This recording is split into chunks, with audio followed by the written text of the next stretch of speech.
अंबाजोगाई नगर परिषदेची निवडणूक यावेळी अटीतटीची आणि प्रतिष्ठेची असणार आहे.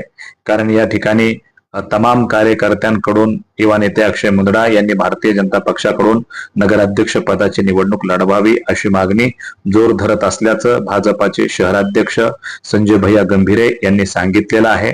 तसंच या ठिकाणी इच्छुक उमेदवारांच्या मुलाखती आज आणि उद्या म्हणजे 14 आणि 15 ऑक्टोबर या कालावधीमध्ये सकाळी 11 ते सायंकाळी 6 या वेळेमध्ये अक्षय निवास रिंग रोड अंबाजोगाई या ठिकाणी इच्छुक उमेदवारांच्या मुलाखती घेतल्या जाणार आहेत. यासाठी नगरसेवक पदासाठी आणि नगराध्यक्ष पदासाठी या मुलाखती घेतल्या जाणार आहेत. तेव्हा इच्छुक उमेदवारांनी आपला अर्ज त्या ठिकाणी सादर करावायचा आहे आणि मुलाखतीसाठी स्वतः उपस्थित राहावयाचा आहे.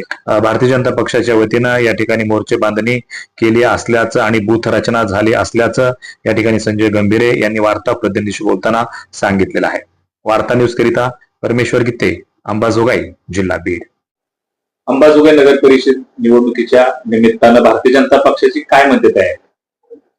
अंबाजोगाई नगर परिषद निवडणूक 2025 ही लागलेली आहे आणि पूर्ण ताकदीनं भारतीय जनता पार्टी म्हणून आम्ही या निवडणुकीसमोर जाणार आहेत.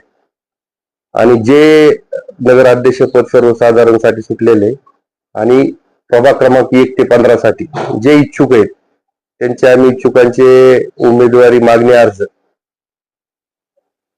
आज 14 व 15 या 2 तारखेला सकाळी 10 ते सायंकाळी 6 पर्यंत त्या ठिकाणी स्वीकारणार आहोत. आणि जे ताकदीचे उमेदवार आहेत ज्यांनी पक्षाची निष्ठेने काम केले सर्वांच्या मुलाखती घेऊन आदरणीय नेते आमच्या पंकजाताई, प्रीतमताई, आमदार रमिताई, काकाजी आणि अक्षय भैया यांच्या नेतृत्वाखाली आम्ही निवडणूक पूर्ण ताकदीनं लढणार आहोत. बूथ बांधणी झालेली आहे का जवळपास जे आपल्या 15 प्रभागाची? पूर्ण बूथ बांधणी तयार झालेली आमची, पूर्ण निवडणुकीची तयारी आमची झालेली आहे. आता येणाऱ्या काळामध्ये फक्त प्रतीक्षा आहे की केव्हा निवडणुकीचा कार्यक्रम लागतोय? नक्कीच. आणखीन काय वेगळी तयारी केलेली आहे किंवा कशा काय आणखी पॉलिसीज वेगळी काही राबवण्याचा प्रयत्न?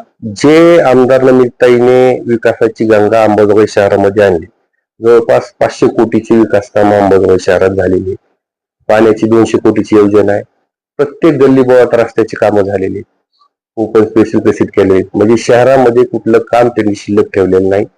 आणि त्याच विकासाच्या मुद्द्यावर ही नगर परिषदेची निवडणूक आम्ही लढणार आणि 100% भारतीय जनता पार्टीचा नगराध्यक्ष आणि पूर्ण नगरपालिका भारतीय जनता पार्टीच्या ताब्यात असेल. युवा नेते अक्षय भैया मुंदडा यांचं नाव नगराध्यक्ष पदाच्या निवडणुकीसाठी चर्चेला जात आहे. नेमकं किती त्याच्यामध्ये तथ्य आहे आणि काय परिस्थिती? ते कसं आहे की सर्व कार्यकर्त्यांची इच्छा आहे की अक्षय भैयांनी स्वतः निवडणूक लढवावी. सर्व जे कार्यकर्ते आहेत किंवा त्यांनी जी विकास काम आणलेले तर त्या मुद्द्यावर अक्षय भैयाचं नाव सर्व युवकांच्या मनात आहे किंवा अक्षय भैयांनी निवडणूक लढवावी. तर सर्व जर आम्ही पक्षाच्या वतीनं मागणी करणार आहेत किंवा युवा नेते अक्षय भैयांना उमेदवारी द्यावी, आदरणीय पंकजाताई, प्रीतमताई, नमितताई, काकाजी हे सर्वजण त्याच्यावर निर्णय करतील. आणि भारतीय जनता पार्टी एक शिस्तीचा पक्ष आहे, लोकशाही मानणारा पक्ष आहे. लोकशाही मार्गाने त्या ठिकाणी सर्वांना त्यांनी आज सुद्धा आम्ही पक्षाच्या वतीने नगराध्यक्षासाठी इच्छुक जे त्यांचे सुद्धा आम्ही जे उमेदवार इच्छुक आहेत त्यांचे सुद्धा अर्ज घेणार आहेत, स्वीकारणार आहेत. पण एक सामान्य कार्यकर्त्यांची इच्छा आहे की युवा नेते अक्षय भैया मुंदडांनी निवडणूक लढवावी. त्यांचं अक्षय भैयाशी आपलं काही त्या संदर्भात बोलणं झालंय? नाही, अक्षय भैयाचं बिलकुल आमचं त्या संदर्भात कुठलंही बोलणं झालेलं नाही. पण सर्व कार्यकर्त्यांची इच्छा आहे की अक्षय भैयांनी निवडणूक लढवावी आणि तशी आम्ही सर्वजण मागणी पक्षाकडे करणार आहेत.